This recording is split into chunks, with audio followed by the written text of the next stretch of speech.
Guys, seminggu ini gue sedang dalam masa berkabung.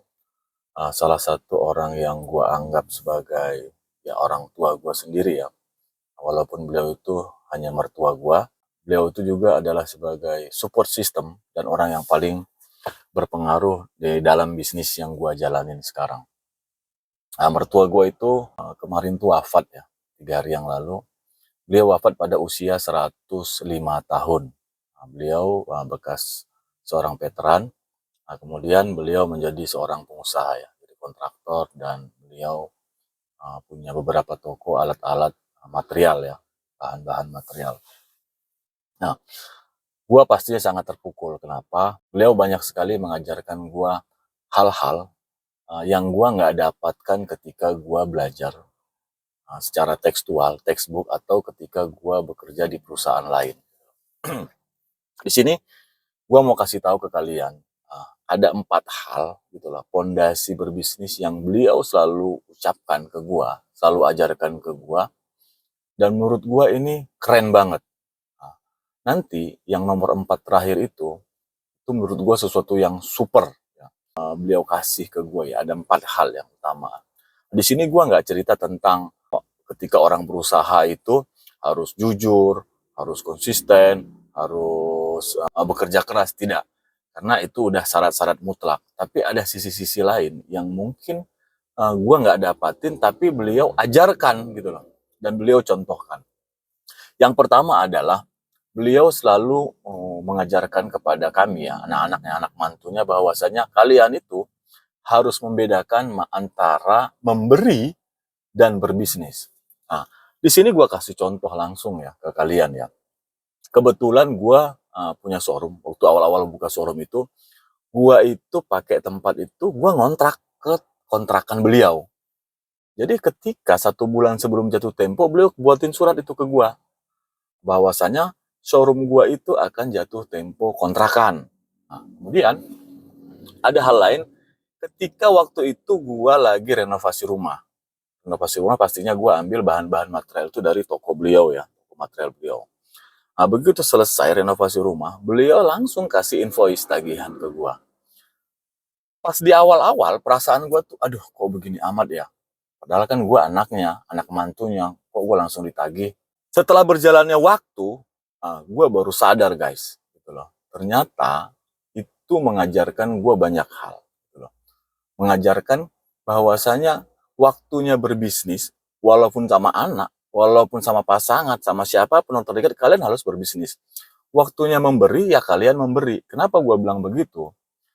Pada saatnya, gitu loh, ketika gue sudah tidak kontrak, beliau nyarankan gue untuk membeli tanah, untuk membangun showroom. Dan beliau buktikan, ketika gue membeli tanah, beliau support, beliau kasih, ya kasih bantuan lah untuk gue membeli tanah tersebut. Nah, kemudian yang kedua, masalah rumah tadi. Rumah gue yang di komplek itu, waktu itu banjir, guys. Pas ketika banjir, gue dipanggil oleh beliau. Lu nggak usah tinggal di sana, itu daerah banjir. Kebetulan mertua gue ini punya ada rumah lah, ada tanah satu kosong. Ya udah lu tempatin aja di situ. Nah, di situ gue kaget gitu loh.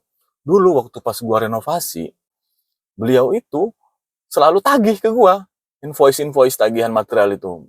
Begitu selesai langsung tagih. Waktu itu gue agak nyesek, kok begini ya gitu. Nah, ternyata gue nggak paham tentang apa yang beliau ajarkan kepada gue gitu loh. Nah, pada saatnya dia akan memberi. Ya temanya tetap memberi. Kalau memberi ya memberi, berbisnis ya berbisnis. Jadi itu harus dibedakan. Nah, yang pertama tadi kalian bisa ingat, harus bedakan antara berbisnis dengan memberi. Waktunya kalian berbisnis, mau siapapun kalian harus tetap berbisnis. Nah, ketika kalian waktunya memberi, ya kalian harus memberi gitu loh. Kemudian yang kedua, beliau selalu bilang ke gua, ketika lo berbisnis, kemudian lo punya hutang, lo harus ingat, hutang adalah hutang. Hutang tetap hutang, mau besar, mau kecil, itu tetap hutang. Mau dibayar sekarang, mau dibayar besok, mau dibayar tahun depan, itu tetap hutang. Di sini gua mau kasih contoh ke kalian ya semuanya. Dulu gue di awal-awal usaha itu gue kurang modal ceritanya. Nah, kemudian ya gue sharing lah ke beliau. Dia bilang, oke, gue akan telepon bank. Waktu itu gue pakai salah satu bank BUMN ya. Dia telepon, kemudian gue minta dicairin uang segini. Kalau nggak salah waktu itu gue dicairin uang sekitar 230 juta ya. Nah, karena gua nggak punya aset, otomatis yang diagunkan itu aset beliau. Nah, supaya angsurannya murah, gua waktu itu ngambil tenor 4 tahun. Nah, waktu itu beliau marah. Nggak bisa. Lu cuma boleh ngambil waktu 2 tahun. Gua bilang, Pak, ini angsurannya agak mahal. Tidak bisa. Lu harus ambil 2 tahun. Gua pengen tahu 2 tahun itu gimana progres usaha lu. Bisa diterusin. Kalau lu bisa bayar ini ya kita lanjut. Kalau emang nggak bisa ya udah kita maksain tutup ini, kamu ganti bisnis lain. Berarti itu nggak bisa berkembang. Guys, kalian bayangin, gua baru buka usaha, kalau nggak salah itu baru 1 tahun, gua dihutangin uang dan dikasih tenor hanya 2 tahun. Waktu itu kalau nggak salah angsurannya sekitar 12 atau 13 jutaan. Tapi alhamdulillahnya hutang gue itu lunas setelah 2 tahun dan tanpa telat 1 hari pun. Nah, ini pelajaran yang berharga buat gua gitu loh. Ketika kita ngutang, mau bayarnya pendek, mau bayarnya panjang, artinya kita tetap harus membayar gitu loh. Kita kan selalu bilang, ah pengen tenornya panjang aja, biar murah. Dia selalu bilang, enggak. Sebenarnya lu makin panjang itu, beban lu makin besar, karena hutangnya makin, karena bunganya makin besar. Jadi dia secara tidak langsung mengajarin gua, lu paksakan diri lu untuk segera melunasin hutang lu secepat mungkin, apapun kondisinya. Kemudian, yang ketiga adalah, beliau selalu bilang begini, lu harus beli aset. Nah, kebetulan beliau tuh spesifiknya bilang, lu harus cari tanah maupun kosong ataupun ada bangunannya yang ada di posisi pinggir jalan raya. Nah, kenapa? Kata dia.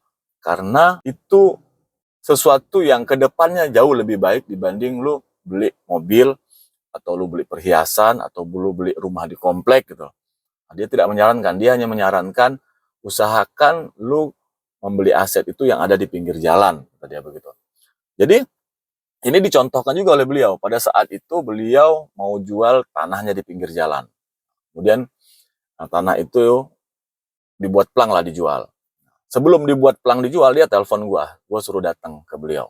Nah, dia bilang begini, Jabar, Bapak mau jual tanah.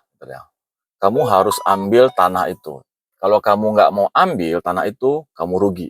Ya Papa sih pasti jual ke orang lain. Waktu itu gua jawab, Pak, Jabar belum ada uangnya. Dia bilang, oh kamu nggak ada uangnya? Oke, kamu ada aset apa? Kata dia. Ya sementara ini Pak, karena saya dagang mobil, gue punya aset itu beberapa mobil. Nah, dia kasih gambaran ke gue begini, yang ngebuat mindset gue tuh berubah total. Dia bilang, kalau lu punya uang, contoh lu punya uang nih 300 juta, lu mau beli mobil, lu tinggal datang ke showroom, pilih aja mobil yang mana, lu bisa. Tapi lu kalau punya uang 300 juta, kebetulan ada tanah yang harganya 300 juta, lu nggak ambil, lu rugi. Karena belum tentu nanti lu akan dapat tanah di pinggir jalan. Ketika lu punya uang, tapi orang nggak mau jual, itu nggak berharga uang lu. Kemudian, tanah yang di pinggir jalan itu lu bisa kontrakin, lu bisa pakai sendiri. Artinya buat survive lu, itu sangat ideal sekali.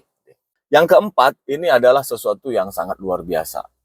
Beliau selalu ajarkan ke gua bahwasanya sisihkan uang lu buat ibadah. Terutama seperti umroh, haji, atau berwakaf, dan lain-lain. Di sini yang lebih kerennya lagi, beliau itu nggak hanya ngucap, beliau itu nggak hanya nyarankan orang, beliau lakukan. Di sini gue ya tahadus binikmah ya gue ngobrolin kebaikan orang. Kebetulan beliau itu sudah menghajikan 7 orang, kemudian mengumrohkan puluhan orang dah, karyawan dia, anak-anak dia, cucu-cucu dia, termasuk cucu gue tuh sudah diumrohkan. Beliau itu pernah wakafkan 1000 meter buat salah satu pesantren. Pesantrennya cukup terkenal lah. Dan gue pikir itu hal yang sulit ya buat kita ya. Lu punya tanah, lu mau wakafkan, mau kasih ke orang, itu kan kita berat nih. Kita hitung, kalau kita pedagang nih kita ngitung-ngitung gitu. Dan beliau selalu bilang, hidup itu kadang ya ada namanya tolak bala. Kita berbisnis kan takutnya ada hal-hal yang nggak baik lah terjadi sama kita, seperti penipuan macam-macam. Nah, sebagai tolak bala itu ya sedekah lu itu, kata dia begitu. Lu nggak usah pusing-pusing, lu nggak usah takut, uang gua habis gara-gara haji, gara-gara umroh. Enggak, kata dia. Itu dijamin dan diganti oleh Allah Subhanahu wa taala. Buktinya Bapak, katanya. Bapak tahun 98 itu kan krisis moneter. Orang pada ya angkatan-angkatan dia itu usahanya pada ini. Ya alhamdulillah Bapak tetap jalan. Kemudian di tahun 2010 juga kita ada ini ya, ada krisis moneter. Ya alhamdulillah Bapak tetap jalan. Ya itu semua karena bantuan Tuhan, kata dia begitu. Ya kenapa Tuhan bantu? Karena waktu itu kita juga bantu Tuhan, harta kita itu kita bantukan di jalan Tuhan. Sehingga Tuhan itu mungkin membantu kita ketika saat-saat kita sulit. Guys, ya 4 rumusan tadi yang diajarkan oleh mertua gua, itu sangat membekas ya di gua. Dan gua rasa kalian bisa coba 4 hal ini, lakukan 4 hal ini.